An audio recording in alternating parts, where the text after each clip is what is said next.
Morning. Very early in Wawa. It's very early in Wawa, Ontario. 6:39 a.m. And this truck stop is not on a trucker path. I think I gotta do something about that. Sometimes you can, add a place, but it's takes a long time. But I was checking where I can stop on this Route 17. I just wanted to mention briefly before we get going, I wanted to show you guys the road near the lake, because I don't come here often, and I'll say why. So there's three ways to get from Regina, Saskatchewan back to my yard in Cambridge, Ontario. So one is the easiest one and cheapest. Maybe not so cheapest, but in terms of fuel, but to go through US, right? I could have crossed in where? Estevan, Saskatchewan, and then go through Fargo and Chicago and Michigan, Indiana, and cross back into Canada in Port Huron or Sarnia, Ontario. But that involves 2 border crossings, so more paperwork, and I didn't want to. And then of course in US you have to spend US dollars on fuel and food, which cost me 33% more in Canadian funds. And so this way, once you enter Ontario, right, it's not a divided highway. It takes much longer because of all small towns you go through and variable speed limits. Like when I'm loaded on Highway 11, I can only do 150 kilometers in 2 hours, especially in winter, which is less than 100 miles in 2 hours. And that Highway 11 through Cochrane and Hearst, Ontario, that's route number 2. That's very my preferred route in winter and when I'm loaded, because there's much less hills than on this route number 3, which is to take Highway 17 and go through Sault Ste. It's like until Thunder Bay, it's the same route, but then in Nipigon, Ontario, just east of Thunder Bay, you have a choice. Highway 11 goes north and then does a big loop through Hearst and Cochrane, and then comes south through North Bay. Or you can stay on and go straight on Highway 17, which takes you through Sault Ste. Marie and Sudbury, Ontario, and then it goes down towards Toronto on 400. So I know some of you guys are interested in tracking my route, so that's why I'm giving you these options. And so Highway 17, it's very picturesque because it goes right next to the Lake Superior on the Canadian side. And there's big cliffs, and I just went through part of it, but now there'll be more, and I'm gonna show you guys that. So I made sure my GoPro is charged, and except my window is all screwed up. I'm gonna clean up my window. We're gonna pull forward maybe over there towards this little truck stop, towards the pumps. Let me show you where I'm sitting. Yeah, you see my window, it's a nightmare. So too many bugs. So that's Highway 17. This is this little ASO key to the highway stop part of the chain where you can use this ASO fuel card, because there's truck pumps on the other side. So it's like a truck stop, except of course there's no showers. I don't even know if they have a bathroom. I think they do on the side there. But there's lots of parking, all dirt parking, and so there's lots of parking. And then these guys showed up at like 5 o'clock in the morning.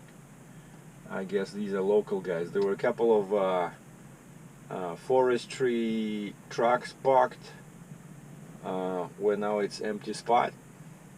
5 in the morning.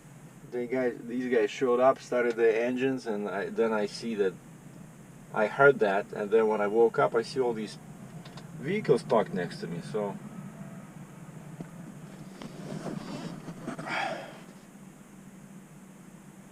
Yeah, so it's lots of space. So now next time, if I ever go through here, but again, with the load, I would not go this way. It's just crazy. Even like driving empty, you know, well, I'm like 72,000 pounds, so that's like a step deck. It's like a truck with a step deck trailer and 30,000 pounds on the deck. That's my weight. So you feel it, you know. Some of these hills, it's like you're sitting like this, you know, like in a spaceship at launch, and the sign says, and then you go down on the other end, over the hill, and it says, trucks reduce gear 7%, you know, grade down. But it feels like much steeper than that, you know. And I think at one point I had to downshift all the way up to like gear 6 for an empty truck. Well, again, with 72,000 pound gross weight. I mean empty weight. Anyway, I'm all ready. I just need to do my logbook and choose this. So the next, yeah, and why I chose to go this way is because there was a load. Remember I talked about that load in Michigan, right? And anyway, so going through Sault Ste. Marie is good, because as an option at the last possible moment, let's say, because today is Monday, so hopefully somebody will start posting some loads on the load board. But in Sault Ste. Marie I can easily cross the border into Michigan, and on the other side there's Sault Ste. Marie, Michigan, and you have I-75, and it's all freeway, and I can just go down, because that load I saw, it was down there, not too far from Lansing, but it disappeared. I was checking over the weekend to see if anybody would post something, but of course I think I saw like one crazy load somewhere back in Manitoba posted, but you know, I'm already in Ontario,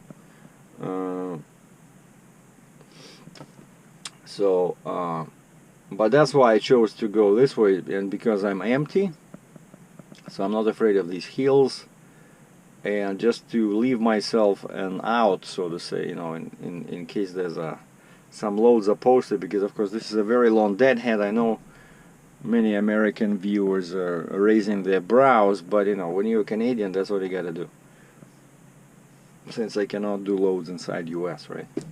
Which is no big deal, because loads going across the border sometimes pay pretty good, but you still have to fight for the rate, you know, and that's why I did not lock on that load in Michigan that I saw.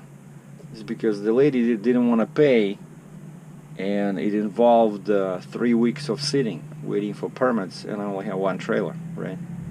But now I'm thinking I would take it and then just either fly home or drive the bobtail truck home and then come back when the permits are issued. So maybe I should have taken it, you know. Alright, cleaned up the windshield. Not sure how long it will stay this way, but that's all I can do at this point. Alright, so yeah, this is cool. So this little truck stop, the entrance is through the some kind of a service road, and that's Highway 17 over there, and so there's plenty of parking on both sides. And I asked them inside because I see there's a police station, and I saw cops a couple of times here, and I said, is it okay, because I was parked, you know, on the side of the service road. And they said, yeah, as long as at least one truck can get past you, you're good. I said, okay. And it has entrance from that side, entrance from this side. So, and I remember this one. I think I stopped here before, but like I said, I don't take this Highway 17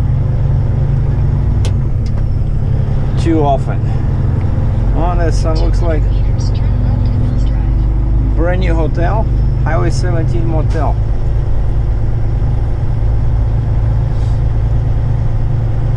actually, the actual Wawa, the town itself is to the north of here. Near, there's a small lake in there, but here all you have is a gas station, police station.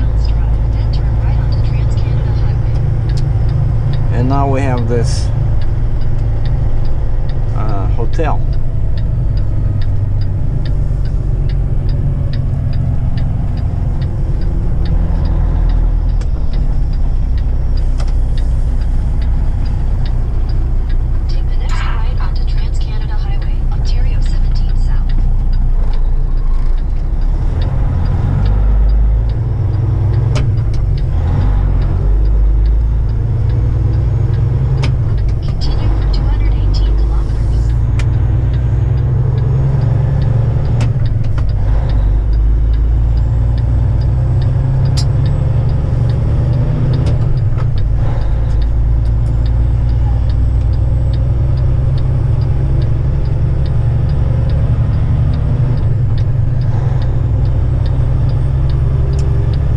Weather is good.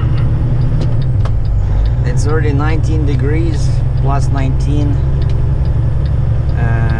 66 F, my guess is.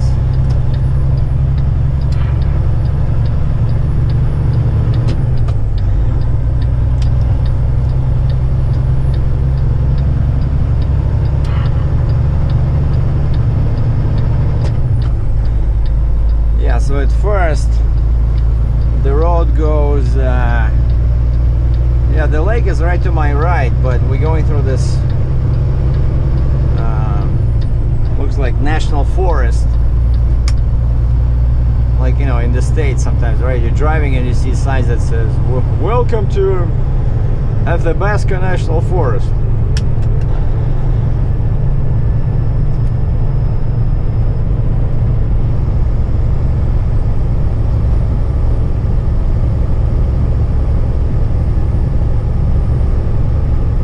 But this area in the winter, I'm telling you, can be really extreme. And the road is like this, and up and down, up and down.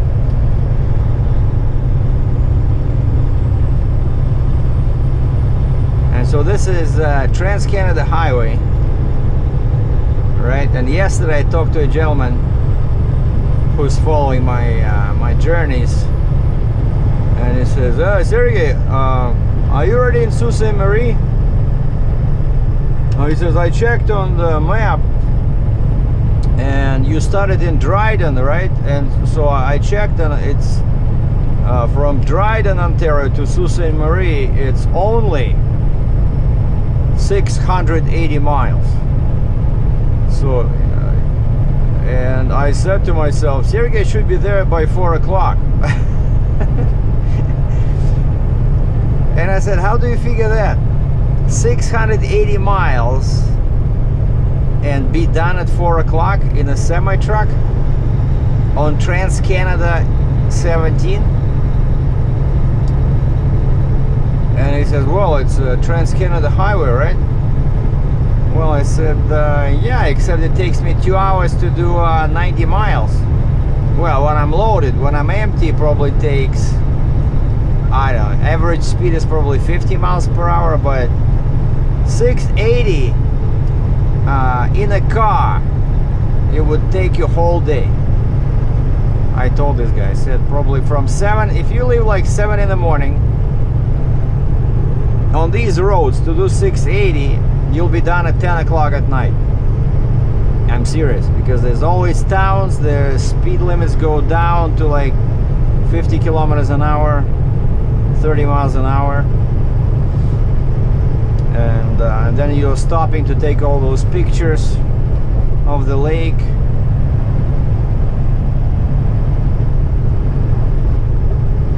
And yeah, yesterday I did, so I started in Dryden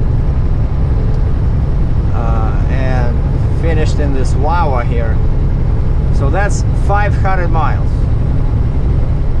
Oh, I think in kilometers it was 805 kilometers.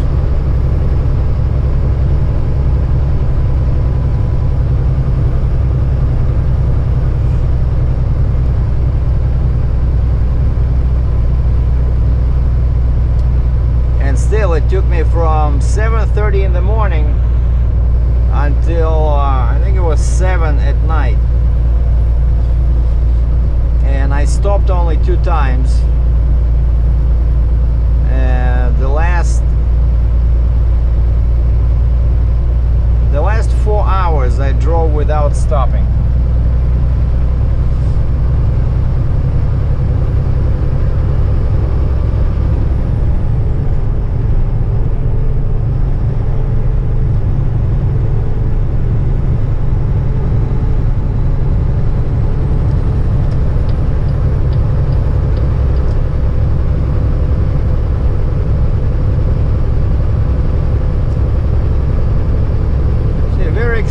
Left, right, up, down, but super interesting. So I think that this water, but it's gonna disappear once I go inside. I can see on the map once I go inside, deeper inside this national forest, I call it. I don't know what it is.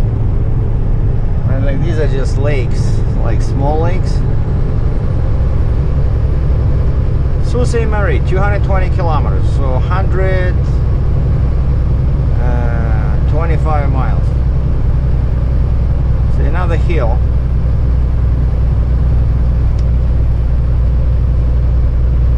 And I drained the water from my water/fuel separator because I noticed yesterday I was getting some restriction. And I found that all these big engines, you see the engine is still pulling 1120 RPM, and now it's increasing, which is good. But what I find is that all these big engines, like I had the same with Caterpillar, you know, so I change oil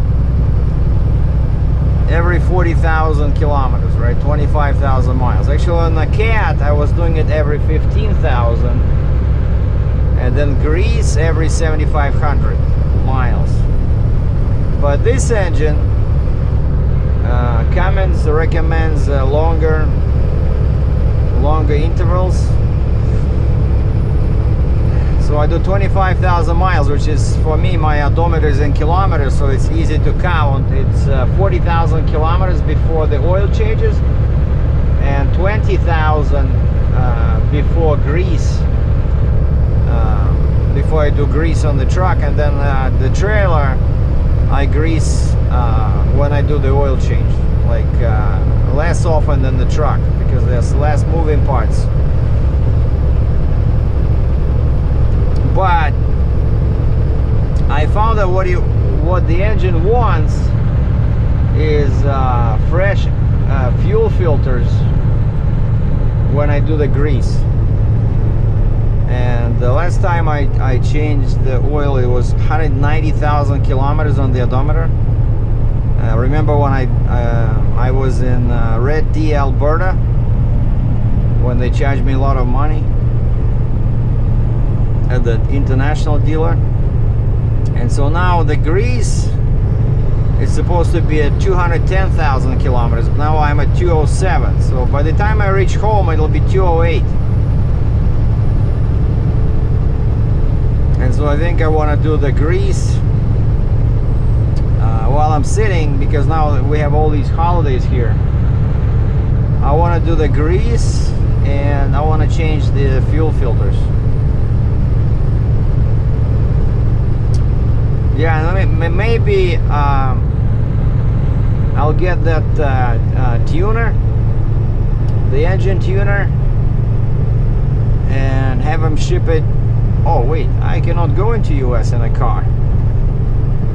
Yeah, because still the border is still closed to I think it's still closed to non-essential traffic. I thought I would buy that tuner and have them ship it to like a UPS or FedEx on the US side in Buffalo,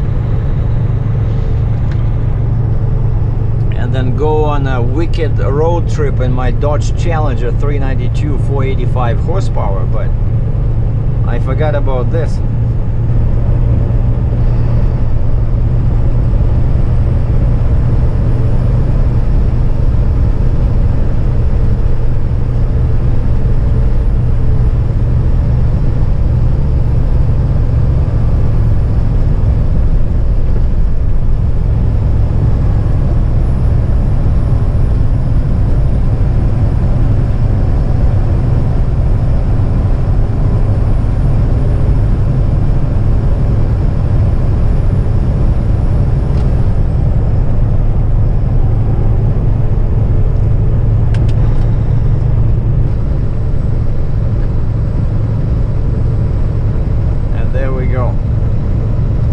distance, I see the lake. Google Maps did not disappoint. I wish there was a spot somewhere to stop, you know, like especially with check this out, look at that. Wow, unbelievable, breathtaking.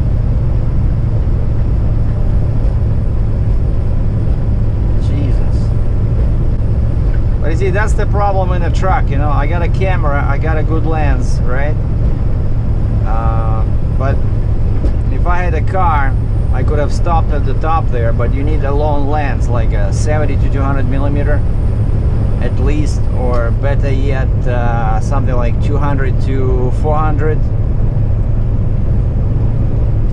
And you can take a great long shot. Because this lake, it has so many islands, you know, and they're all full of trees. It looks nice. Let me replay that view again. Unbelievable, breathtaking.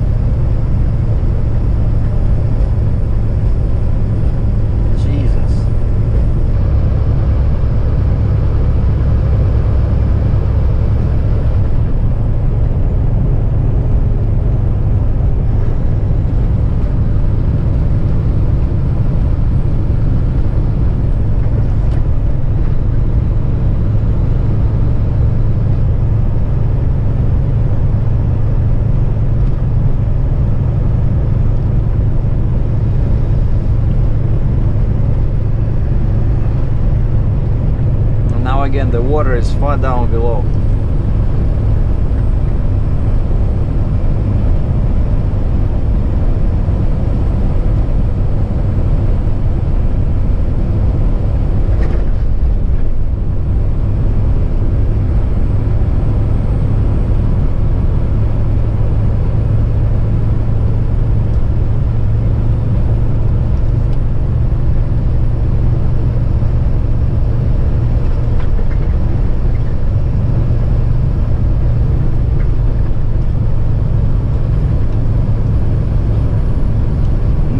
Dull moment over here.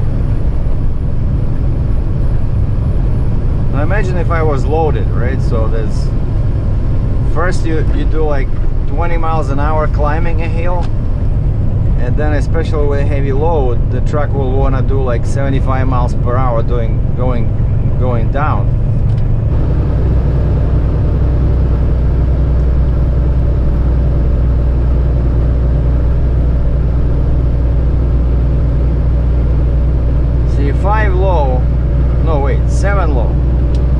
Seven low, and we're doing good.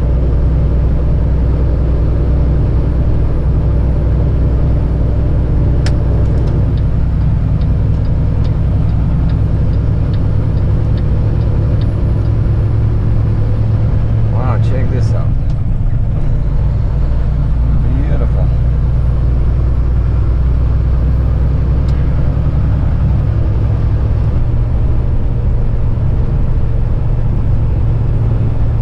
They have these blue signs everywhere, like blue sign, and it shows a picture of like a profile of a guy and a kid with binoculars. But you cannot go there with the truck. Yeah, I see Scenic lookout. Well, actually, you can stop here, I think. Yeah, probably could have stopped here, but again, I like the view from the top better than like this, but so yeah, you can still stop in the truck, just not as often as with the car, you know, if you want to take a picture.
least one picture, guys.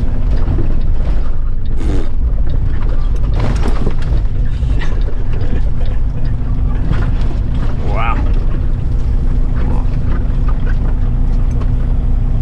Okay, quick break. Let me go find a spot.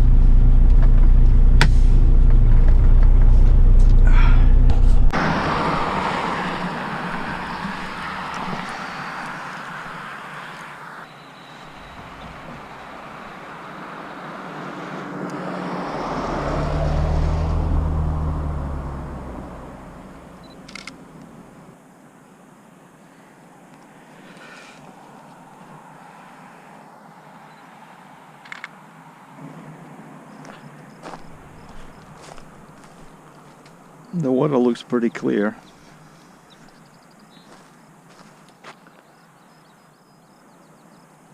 And shallow over here. It's only good for swimming.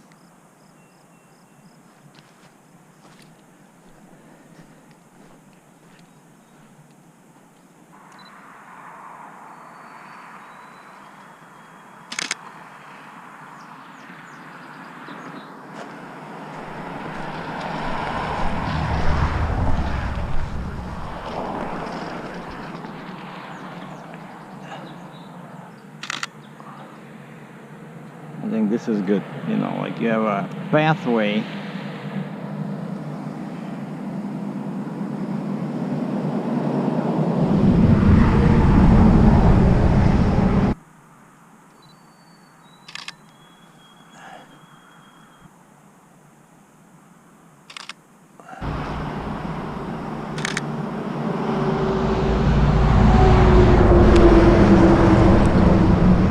All right, here's the shots.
And I thought I would try my other lens, 24-105,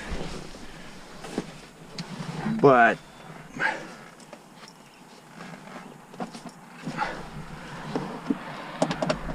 I like how this 35mm looks. This is the new lens that I got, right? And the colors are so nice because it's 1.8.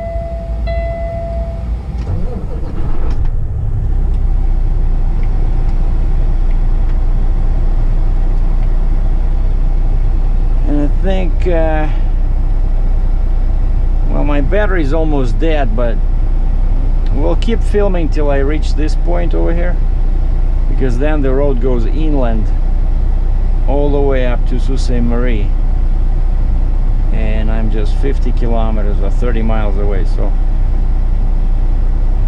let me keep filming here. Maybe we'll see some other cool looking views. But yeah, this was good. This was good. I was able to stop, take some shots.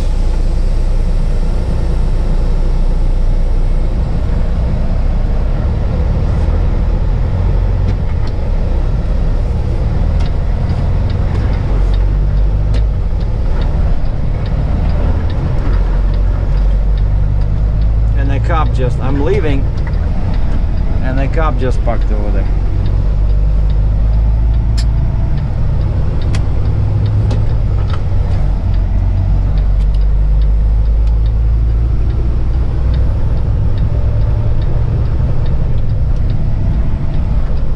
sure if he's decided to take a break or he want to set up a speed trap, because over there's a big hill with a curve, so you cannot see him until you're out of that curve. So if somebody's doing 110, 120 clicks an hour, that's where they can get you. Well, I made it to Flying J. $5.9 per liter. $5.9 Canadian per liter. Last time. Yeah, and as I was saying about the price, my GoPro finally died. And so this is actually that road where you see the truck turning from, that's Highway 17. So I came from the same direction as this guy is coming. And so it's like a regular Pilot, but a bit smaller, but the parking lot is not too big. But I was able to go inside and turn around and park like this. Like in the mirror you might see this Flying J tanker, and there's no signs here, so perfect. I just park like this. But yeah, I had to turn really sharp inside the parking lot. It's pretty I should have gone through the pumps, but then I would end up over here. Anyway, whatever works, right? So see, anybody needs a piece of land in Sault Ste. Marie, looks like this one is available. No signs, nothing. But oh, and across the street they have that Mack and Volvo. Yeah, I'm beginning to remember this. And it's also over there they have Transport Training Centers of Canada, Heavy Equipment Operator Training. So basically you can get your driver's license for a semi-truck, and you can get a license for heavy equipment. And on the other side also they have it's hard to see, but those all white trucks in the distance. I see to the left, looks like brand new Petrol Pass. Petrol Pass, which should also have parking, because that's a truck fuel stop. But one bad thing about Petrol Pass is that unless you have that special Petrol Pass fuel card, you cannot buy fuel, because quite often they don't even have a little building with the attendant inside. It's all card locks, you know. And even when they do have somebody in attendance,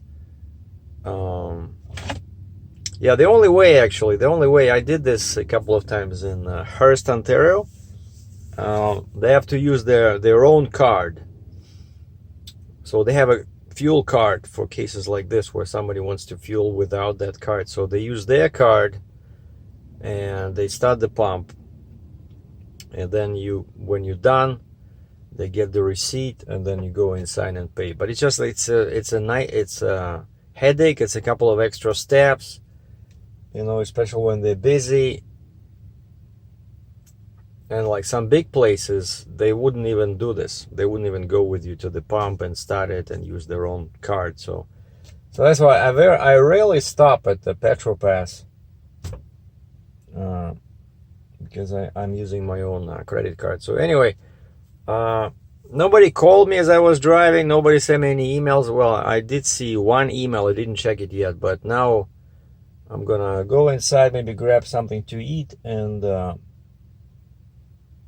come back and spend half an hour on my computer looking at the load board, and this will decide which way I'm going. Am I going south into US, or do I keep going east on Highway 17 towards Sudbury, and then I can jump on 400 south towards Toronto? And from here, I think it's like 650 kilometers. Basically, 8 hours. But then once you reach Sudbury, it's all a freeway. It's all a divided 4-lane highway. So, well, almost. First like 20-30 kilometers, I think, or 40, south of Sudbury it's still 2-lane, but then it becomes 400 4-lane, and after that things should be much faster. So I'll post an update if I find a load. If not, we'll do another update once I'm back home in Cambridge. Thanks for watching.